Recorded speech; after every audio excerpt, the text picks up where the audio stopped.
Okay, this is what I want to know. Is it easier dating as a Christian than it is as a non-Christian? I mean, you would think that since a person is giving their life to Christ, you meet somebody in church, and there should be no games. You know, we can just express how we care, how much we care for about each other, express our feelings, and, you know, get to know each other and kind of romance our way happily to the altar, right? Well, from what I see, it doesn't seem like it goes like that. It seems like I see just as much drama, just as much turmoil, just as much hurt and pain in Christian dating relationships. Now, we're going to talk about marriages later on. That's for something else. But it seems like I see just as much of that as I do, and then loneliness and pain, as I would people who aren't saved. I mean, sometimes people who aren't saved sometimes seem to be happier than Christians. So I want to know, how come it seems like it's not easier? You know, what are the problems that could keep it from being easier? I know, and this is something else.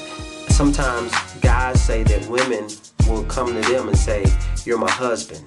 You know, God told me in a dream or whatever, showed me you're my husband.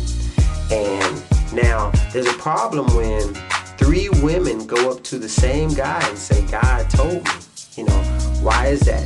You know, why somebody ain't hearing from God, if any of them are hearing from God?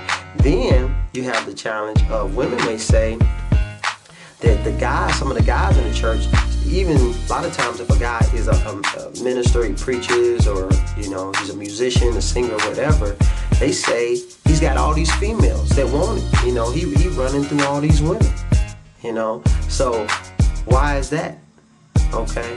And I think with some of these things that we bring into a relationship, we don't even really get a chance to get into the meat of the relationship, that we bring all this drama in with it. So it doesn't really even get a chance to get started. Let me deal with specific situation.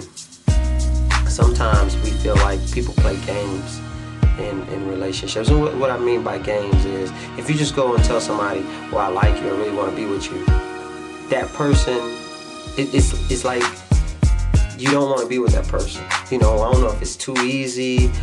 You know, they say people want a challenge. You know, they don't want somebody who's just gonna, like, for example, a woman. She might not want a guy who just, you know, brings her flowers all the time and candy. Every time you turn around, he bring you something. You know, you think of that guy more like a brother. You know, it's like, why do girls like the good girls like the bad boys? You know, and then for the guys, you know, same thing. You know, the woman who wants to treat him right, do all these things for him, acts like he ignores her. But then the woman that, you know, it's like he can't have, you know, then he wants to break his name. That ends up being the woman that he marries. You know what I mean? So I just want y'all to kind of chop that up and just hit me back with some feedback. You know, let us know what's going on. We got a song called "Did Me Wrong." It, you know, deals with some male-female relationship issues on our upcoming album, The Journey, October 17th. Make sure you get it, cop it. It's hot, it's fire, it's all that. See y'all later. Get back at me.